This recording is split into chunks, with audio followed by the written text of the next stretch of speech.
Hey, what's going on, everybody? My name is Corey, better known as the Seaman, and I want to welcome you to another edition of the Seaman's Cinema Sit-Down. Oh yeah, we're in my car, so you know what we're getting ready to talk about. And yes, it is nighttime, which means I'm back on my Wednesday schedule, on time. Just finished watching the third episode of one of my favorite shows on TV, and I tell you what, I'm starting to get real hyped about where we could be going. So why don't you pull up a chair, man?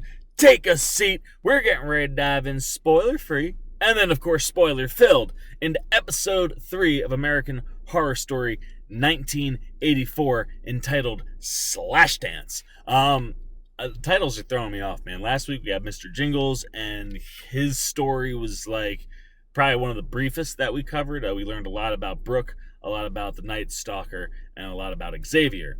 And this episode, very similarly, is going to teach us some things about some of our characters. This is obviously the non-spoiler section, so I won't tell you which characters, but it is another grouping of 3.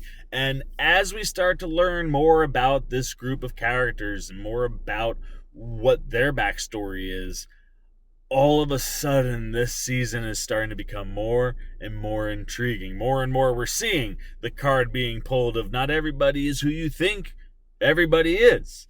And seeing just a lot of nice elements continued from 1980s and just slasher flicks in general. You have a couple folks pop up throughout the course of the episode, and the minute they pop up, you're like, yep, they're gonna die, because they're just complete throwaway characters. So much so where my dad was in the room watching with me tonight, and he's like, why wouldn't they run away? I'm like, it doesn't matter, Dad, they're throwaway characters. They're there to be killed by whichever serial killer is facing them off. And then, one that's not there's another one. You can kind of see where some of the things are going. And while the episodes continue to drop secrets and keep things kind of revealed where you're not necessarily thinking about it until all of a sudden you're in it and you're like, oh, wow, okay, oh, really? There are other things that are unbelievably telegraphed, which, again, I continue to say is, I think, a nod to the 1980s genre of horror, and specifically slasher flicks, where a lot of the things at this point are predictable, right? Like, slasher movies follow a very specific set of rules, and when those rules are put into effect, you know what's going to come. And I think the series is doing a really good job of telegraphing the things that should be blatant and telegraphed. When certain people walk on the camera, you should be able to go, they're gonna die, this person might do this, but also be able to keep a couple secrets. And some of the things we learn tonight are really setting up some intriguing storylines. And this is totally an episode, where you sit there and you kind of start with some action and you end with some action, and you sit there and some of this happens. Oh, no. And then, there are other moments where, like, real big moments happen, and you're like, That was amazing. and this is the type of episode it was. As you can see, I just teased a couple clips that, if you stick around for the spoiler discussion, you'll get to see in full. And I did have, going back through, some pretty funny reactions to some of these massive moments. And then that's the other thing that this episode, I think, did even better than last week, was really balancing these background stories on some of our characters while giving us like a couple nice moments here or there where we go, oh no, yeah, like this is what I'm looking for. So as we get to the end of episode 3, Slashdance, like I said, the episode titles are weird, man. I don't know why Slashdance, but I guess, maybe there's some kind of dance moves. I don't know. But I do like what we're setting up with our characters. I like that, we probably are going to learn a little bit more about a couple others, but if you stuck around for the previews for next week, it seems like, and this is what the series has been really good at in the first stretch of the seasons, is building really nice to big episodes. And it feels like we've had 2 nice episodes of building. Episode 4 should be a big one. If you watch those previews for next week, it certainly looks like it could be. So yeah, with episode 3 in the books, this is another one I really liked. I liked it more than episode 2. I thought it was more effective in giving us backstory, but also giving us wonderful moments that we were looking for. I mean, we start right where we ended last week with the banging of the doors and the 2 serial killers chasing 2 different groups. And it goes from there in a much better paced episode, I thought. So I'm certainly digging what they're doing in general. I've liked all 3 episodes, but I really enjoyed this one. This one had some real big, like, shocker moments that definitely got me even more than the ones that got me last week. So there you go, man. Those are my non-spoiler thoughts on episode 3, Slashdance of American Horror Story 1984. If somehow you didn't watch the episode and you're watching me first, thank you. But now leave. Please go. I don't want to ruin this episode for you. Because like I said, there's some really nice moments where you're like, oh man, I didn't see that necessarily, specifically that coming. So go, get out of here. Now that you're gone, just the folks that are back, we are going to get into a full-on spoiler. We got a little over a page worth of notes. A lot of interesting things happening tonight. And of course, we'll give you the full reveal of those reactions that we teased a little while ago. And as I said, man, the episode starts right where we ended last week. You have the Night Stalker banging down the door of Brooke, Chet, Ray, and Rita, and Mr. Jingles banging down the door of Xavier, Montana, and Trevor. And that's right where we pick up. And what's nice is it was a real, like I said, the pacing in this episode I think is a lot better than the second episode. And it was just on a constant incline. Like I said, you get a real nice pop scare, which we teased before, and we'll give you the full one, where like the Night Stalker's trying to get in, and they're moving around the cabin, and all of a sudden, crashes through a window. I wasn't like 100% locked in right at that moment. I might have been typing, and right as I looked up, I was just like, okay, where? Oh, geez, and here is what happened.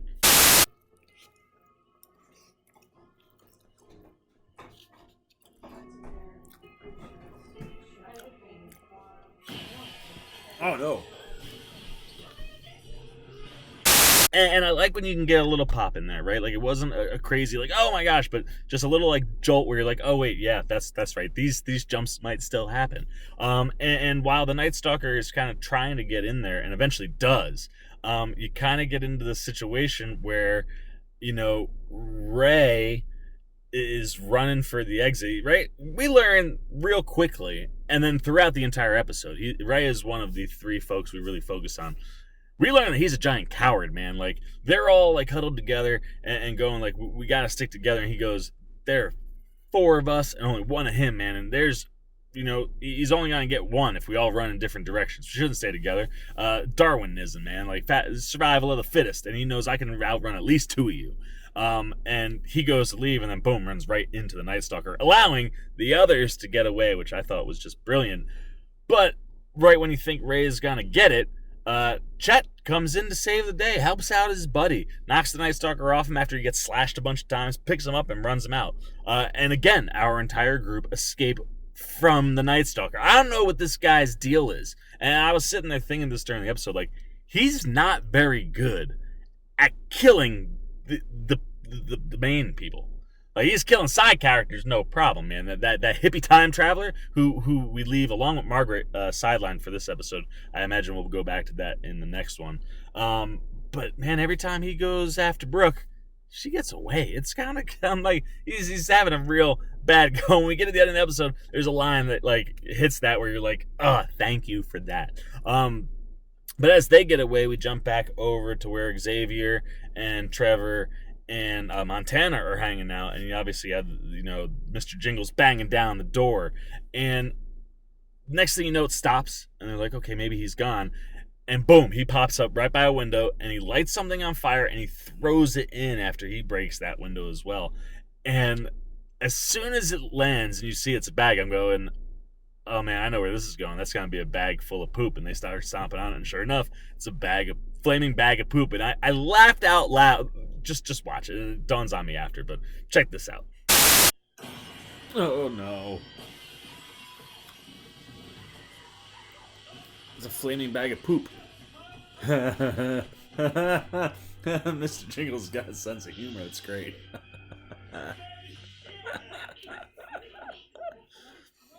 Smoke him out too.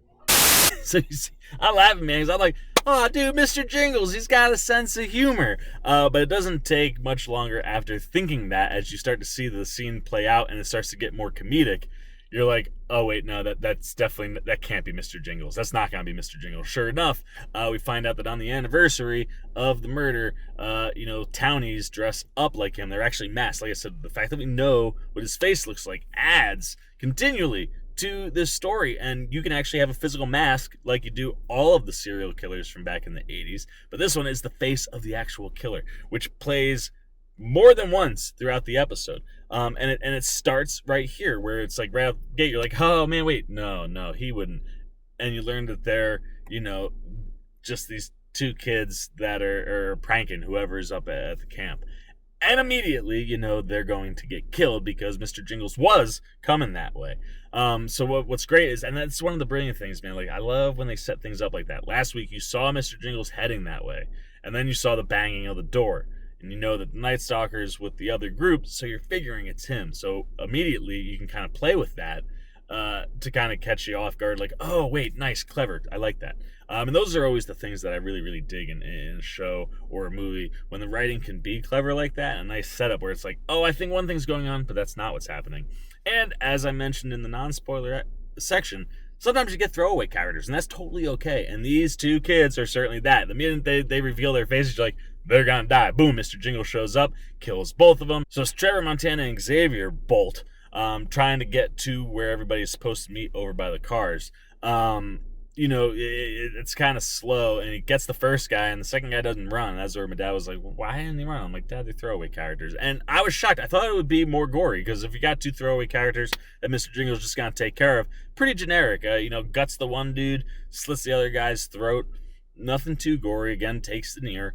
But you were like, okay, cool. They're throwaway characters. And then what you learn is that there's a third. There's as Mr. Jingles goes to move on, he runs into another one who's taking a piss, and he thinks it's his buddy Larry, and he's like, dude, I can't take a piss if I know you're looking at me and stuff. And Mr. Jingles is just kind of examining the whole situation, and it's one of these moments where, like, especially because we can see his face, we can kind of see what he's thinking through what he's acting in all of his facial expressions. And as this kid is talking, he puts the mask on, and he doesn't have his glasses on because the mask has like fake glasses. I can't see anything in this mask or whatever, so he doesn't know it's him the whole time. And rather than gutting him, as this kid kind of explains, like, he's clearly the butt of most of the jokes. He's a chubby kid, so he's like clearly, like, he's friends with these guys, but like usually, like I said, the butt of the joke. So you kind of like understand it, and you kind of get this like sense that Mr. Jingles can like associate with that, and you kind of get this vibe, like I said, that like he maybe feels bad for the kid, and he lets him go. Lets the kid go, and then goes about his business. And I sat there, I was like, that was nice, man. It's a nice little touch that like the serial killer has a moment where he could, and we've seen this in these types of movies where like someone runs into the bad guy and the bad guy just lets him go, but usually they have a mask on, so you don't necessarily know what's going through their head. We can read Mr. Jingle's face pretty well, and you can kind of see a little empathy, maybe even sympathy for the kid, and off he runs. And it's one of those things where like you see it and you're stuck on that moment, and you kind of forget that he runs, and it plays later, and again in one of those moments where you're like, oh no, it's not gonna be that. I bet you it's that, and then sure enough it is. And those things that are semi-telegraphed, but also at the same time kind of clever.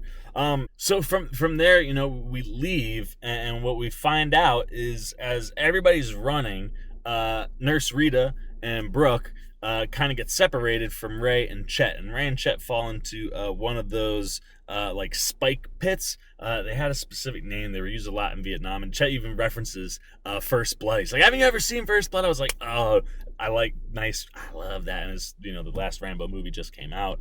So I was like, oh, that was like a nice little throw in. I'm sure they weren't thinking that way when they wrote it, like, oh, it'll sync up, but it was Rambo's kind of fresh on people's minds. So like the reference was like, oh, immediate. And then yes, like those were prominent in that movie.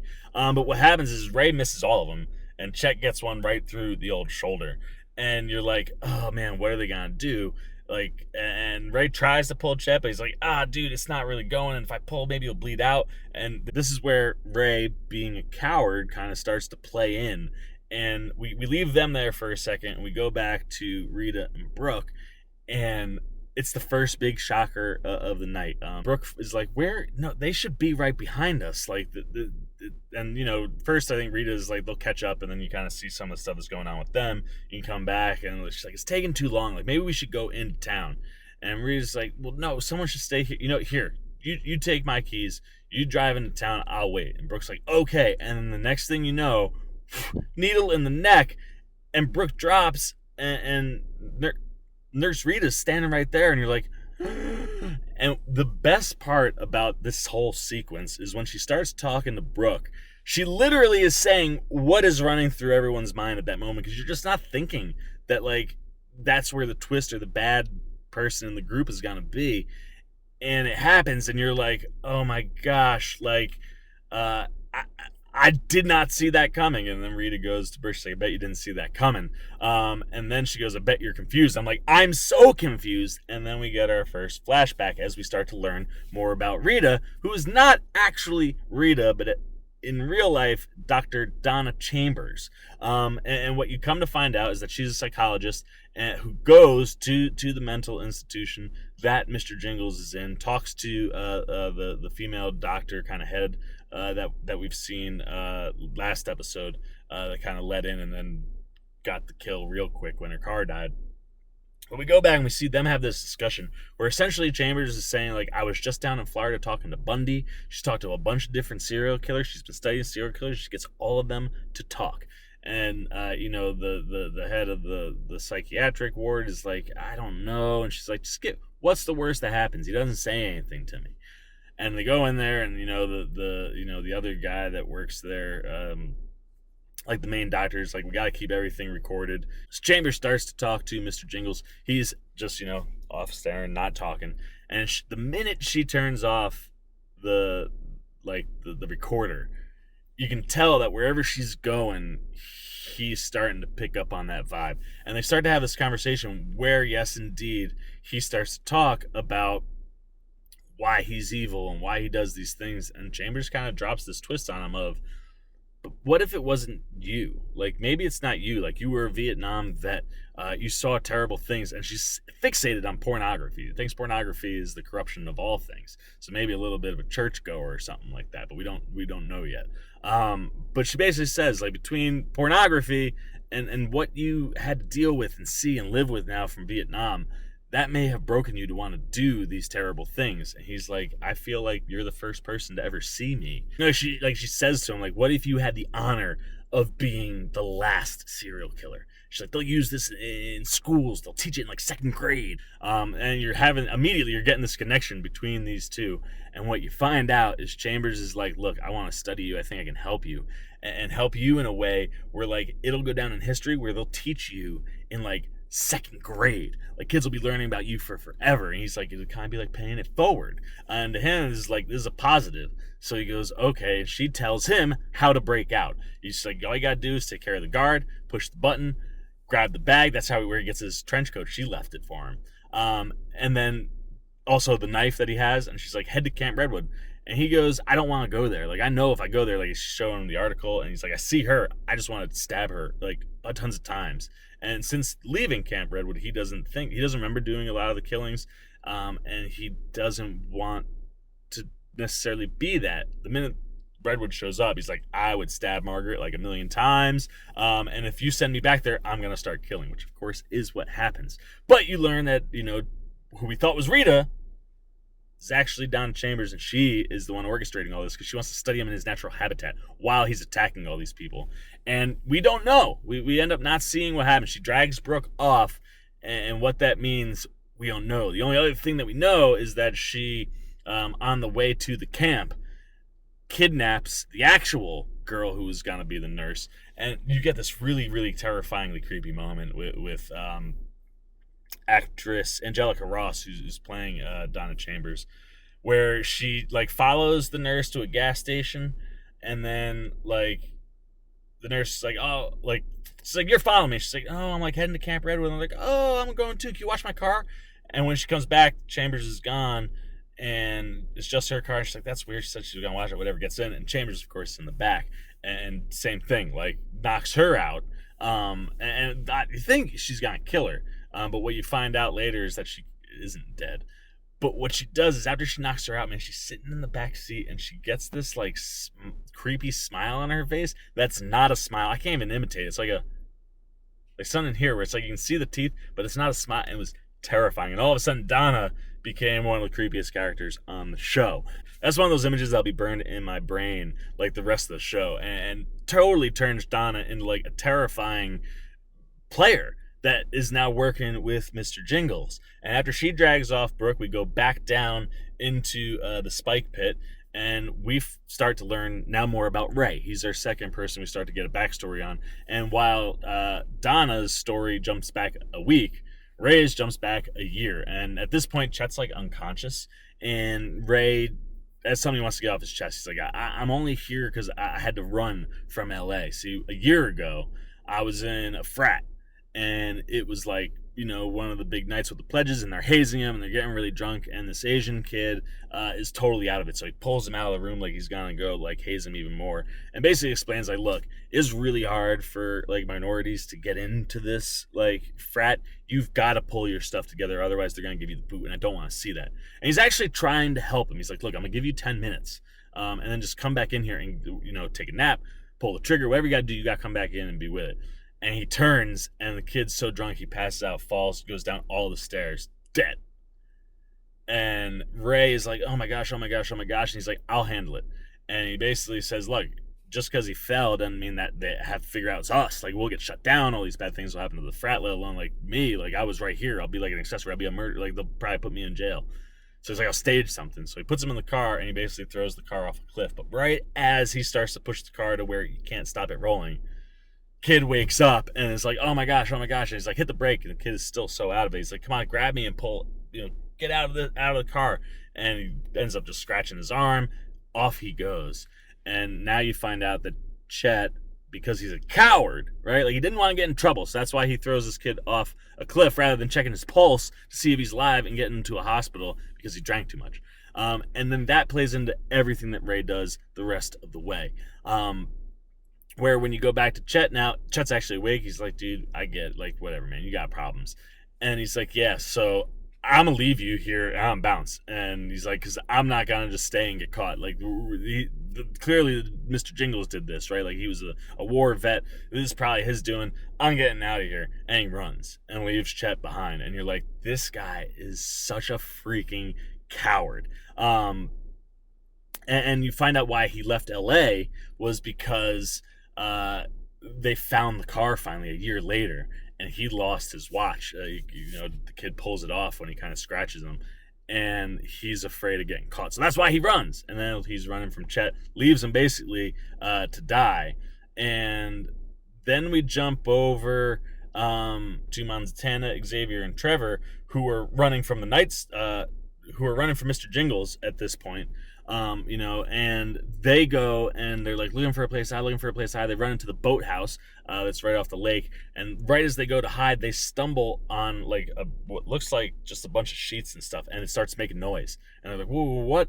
Rita, the real nurse, is actually been kidnapped. So whatever Donna Chambers is doing, she's kidnapping these girls. I don't know if she's setting them up for you know, Mr. Jingles or for what reason, but she doesn't kill Rita, which means it's probably very likely that Brooke is also still alive. She said she gave her horse tranquilizers, but you don't know why. And they're like trying to get her to calm down, like they take her up and she goes to scream, so they cover her mouth like, you have to be quiet, we're not bad, we're not gonna do anything. She keeps fidgeting. It comes out, runs boom right into Mr. Jingles, and the other three have to watch as he kills her with a paddle. It was one of the most grisly deaths that we haven't seen. We hear it, and you can see it, like, just in the noise in itself and what you know is going on, even without seeing it, like, grossed me out. Check it out. Oh no, is he gonna use a paddle?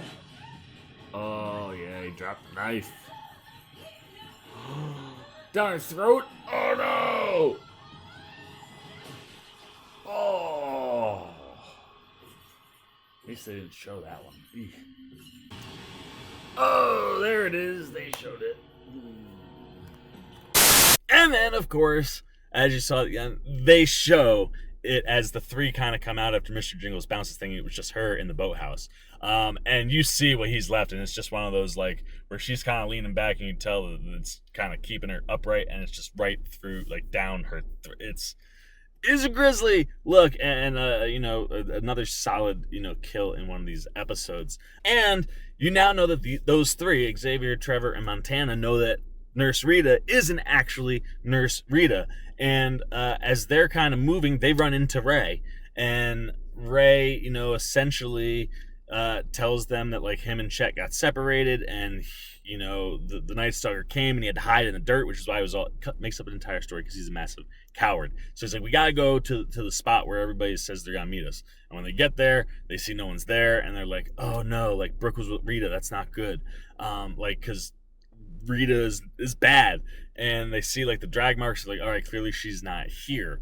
And they opt to split up again. Ray and Montana are gonna hop on Trevor's bike and ride into town. There's a phone. They're gonna call 911, get the cops up here.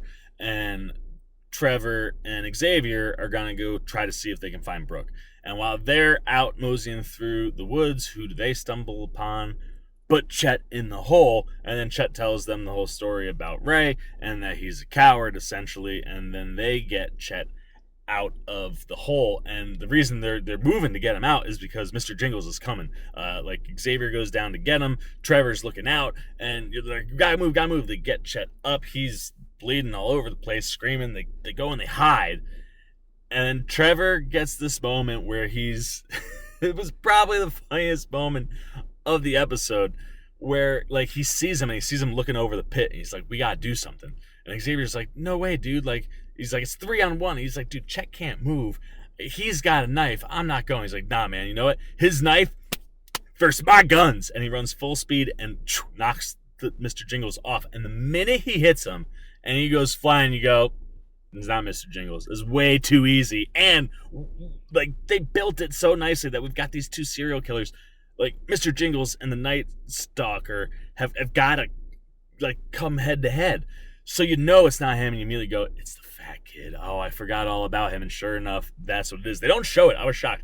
Even if we haven't seen it happen, they have showed the result of every death, except that throwaway characters. We don't actually see it, but we hear it. And you probably know he's impaled like a bunch because he went like full Sendy. But the line leading in with the like my guns versus his knife, like just so funny. And it's funny because episode 1, you were like, Trevor is such a dick, and he's talking about how he's got a big dick, and he just continues to win me over every single episode. Matthew Morrison has been fantastic so far in these 3 episodes, and the last 2 have really kind of won you over with Trevor, where you're like, I like this character. I'm glad he's not dead yet. And for the most part, none of our main characters are, although some are clearly in danger, like Brooke. And when we jump back over to Ray and Montana, we figure out that Ray is really a terrible dude as the Night Stalker pops up, and Montana, like before she can even turn, Ray's on the freaking motorcycle taking off. And you're like, oh, he is such a freaking pussy, man. Like, he is the biggest coward ever. And right as like he's taking off for the Camp Redwood exit, he's like, I'm getting out of here, see you, Camp Redwood. You're like, something bad's gonna happen. Well, you can tell pretty quickly that he's going to run into trouble. I did not see what was coming. Because again, what they do here in the same episode, you see Mr. Jingles walking with this giant axe, and you think he's gonna catch Trevor, Xavier, and Chet, and then it's not him. But then you forget that he was carrying the axe, and when he walks in, he's got the axe in his hand, and his Ray's on his bike. He's the first of our main characters to go down and gets the death that his cowardly ass so righteously deserved. Big old baseball swing with that axe, and his head clean off. It was so enjoyable. You gotta watch how much I enjoyed it happening. Check it out.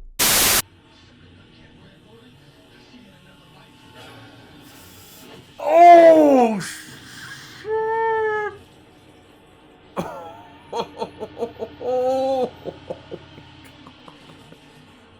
That was amazing.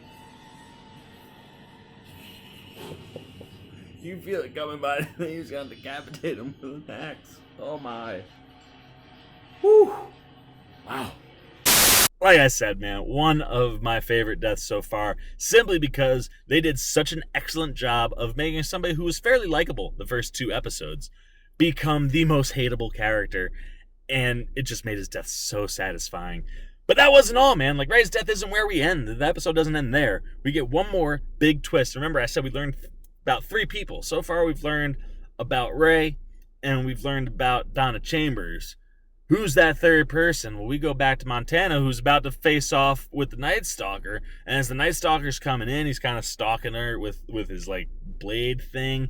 And she, like, pushes him off. And the minute she hits him like this, you're like, oh, man, Montana's going to flip on, her slut mode. And she's going to, like, try to seduce this guy. Sure enough, she grabs him. Boom. Crazy, like, sloppy makeout session goes on, and you're like, okay, when is she gonna knee him in the nuts and run away? And she, like, bites his lip, and you hear him go, ah, and she pushes him off him, and then she looks him in the face, and she goes, why haven't you killed her yet? And you're like, oh snap. At least I was like, oh snap. I was sorta right. Remember when he went in and, like, could have gotten Brooke the first time, but he missed, and then all of a sudden the cops are there, and it seems so set up to get her to go on the trip. I was like, that might be a little far-fetched. Like, why would those kids do, like, that's something you do for a friend who's, like, trying to back out, maybe, like, scare him into going. But they're not her friend. They just met her, so why would you do that? Well, apparently I wasn't too wrong. And it kind of ends right there, where we don't know if, like, Montana's working with the Night Stalker, or if the Night Stalker isn't actually the Night Stalker, that maybe it's just some random dude. And if you watch the previews, you see they kind of, well, in case you don't watch the previews, I won't spoil that, but you see that maybe it could be that he's not who he is, but it would be crazy if he's not, because he looks so much like the actual killer.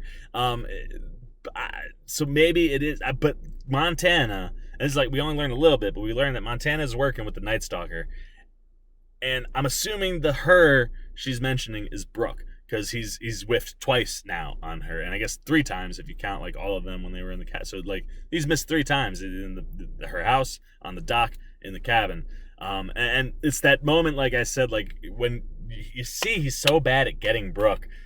When Montana drops the, Billy Lord just kind of gives you that, why haven't you killed her? You're like, oh, dude, I literally have been saying that the whole show, man. Like, why haven't you killed her? Like, he keeps missing Brooke. So it's one of those things where I'm so psyched for the next episode, because it's setting up these really interesting stories that I'm like, oh, man, like, what is Montana gonna do? Like, who is she? I want to learn what her backstory is. Give me that flashback to a week or a month or a year ago, whatever it is, when those two met. I am looking forward to that story, which we'll see in the previews for next week. And then the one thing that I mentioned, like, you can't kill Mr. Jingles until he faces off with the Night Stalker. It looks like they're gonna throw down next week, and that could be a real big, fun, entertaining episode. But overall, I dug this episode, like I said in the non-spoiler, more than the second episode, which was the first of these 2 kind of setups, building us to something bigger. But the trajectory just continues to kind of go up in the show with the overall storylines. And like I said, I love what they're setting up, man. They're moving their chess pieces around so that they have some really interesting stories to kind of play with. But as we finally lose a main character, that's the moment in the movie where all of a sudden everybody is at risk. Right? Like, you get those characters are gonna die early in these movies, but the minute one of those main group characters goes down, everybody's in trouble. So I'm pumped, man. I think we're about to see things start amping up for the main cast, and I look forward to learning more. Like, is Brooke really as innocent as she seems to be? So far through 3 episodes, I'm still kind of buying it, even though that really, really dark past that we learned about last week wouldn't shock me if something twists with her. And also, what's going on with Margaret? Margaret, of course, was talking to the Night Stalker at the end of last episode, followed by talking to the time-traveling hippie, and we didn't see her at all. So, obviously, I think she's going to show up next episode, but I'm intrigued to see where we go there. I want to know what's going on with Montana. What happened to Brooke? Where did Donna bring her? Why is she kidnapping girls? Is this part of something new for Mr. Jingles, or is this part of maybe her becoming her own serial killer? It's one of those things where all the talk she's been doing, all the studying she's doing, Like at one moment when she's going in to talk to Mr. Jingles, I'm like, is she fanboying? Like the way she just said that thing, it almost sounded like she's a fan. Maybe she's becoming, and maybe that's the beginning of hers. Is she's kidnapping these girls, and then I don't know.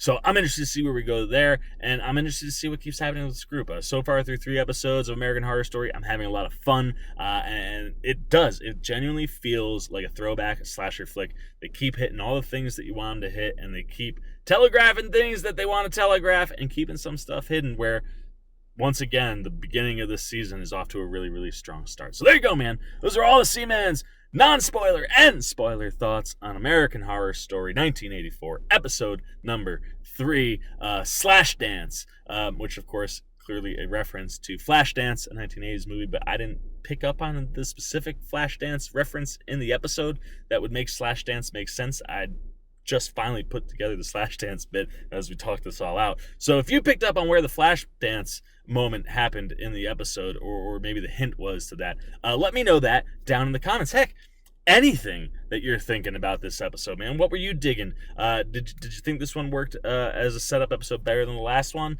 Did you like them both? Are you pumped about where we're going? Were you shocked by any of the reveals tonight? Did you enjoy any of the deaths? We had a couple good ones.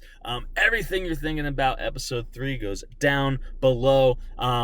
If you're going to spoil something, please call it out, because obviously we do both here in these. But get into it, please. Go hit those comments, man. The first 2 weeks, I've had a lot of great conversations with a lot of people, and a lot of interesting theories and things being thrown around where it's like, where could this end up going? What could be what? I've just really been enjoying the conversations that have been going on in the comments. So please, anything you're thinking about this episode, go down below. I will see you down there. I'll interact. I'll certainly answer questions, have an open conversation as we try to figure out where we're going with this 3rd season. And right now, I'm thinking we're seeing Donna become a serial killer, maybe, or wanting to be, striving to be. And what are we going to find out about Montana? Anything you're thinking like that, like I said, goes down below. As always, if you enjoyed this video, please give me a thumbs up. And if you're new, man, go back. Watch my recaps on the 1st and the 2nd episodes. Get all my thoughts there. Then come on back next week. And if you want to do all that,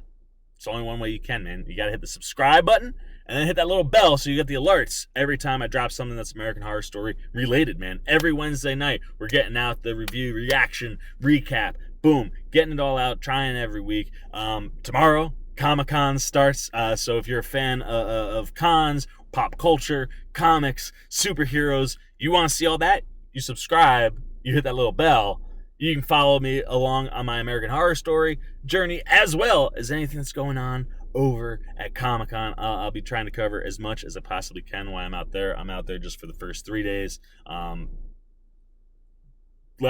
days has been brutal, both last year and San Diego, so I was like, New York this year, I'm just taking 3, and naturally DC has all its stuff dropping at the Hulu Theater on Sunday, and I'm like, son of a bitch, never again. We always get tickets for every day going forward. But if you want to follow along with any of my adventures, including what comes up with Comic-Con, as we're just a sleep away from day 1 tomorrow, you gotta hit the subscribe, you gotta hit the little bell.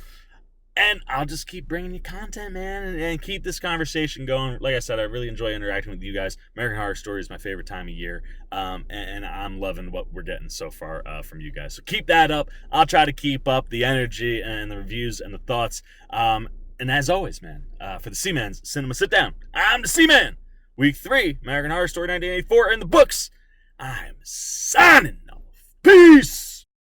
Well, I'll be. You guys are still here. You must be looking for some more content. Well, don't worry. Seaman's got you covered, man. You got videos like this guy and this guy. And if you haven't yet, and you want to come check out all the Seaman goodies, join the Cinema Sit Down squad, man. Hit that subscribe button. And don't forget to hit the little bell down below that, too, so you can get alerts every time I make new videos.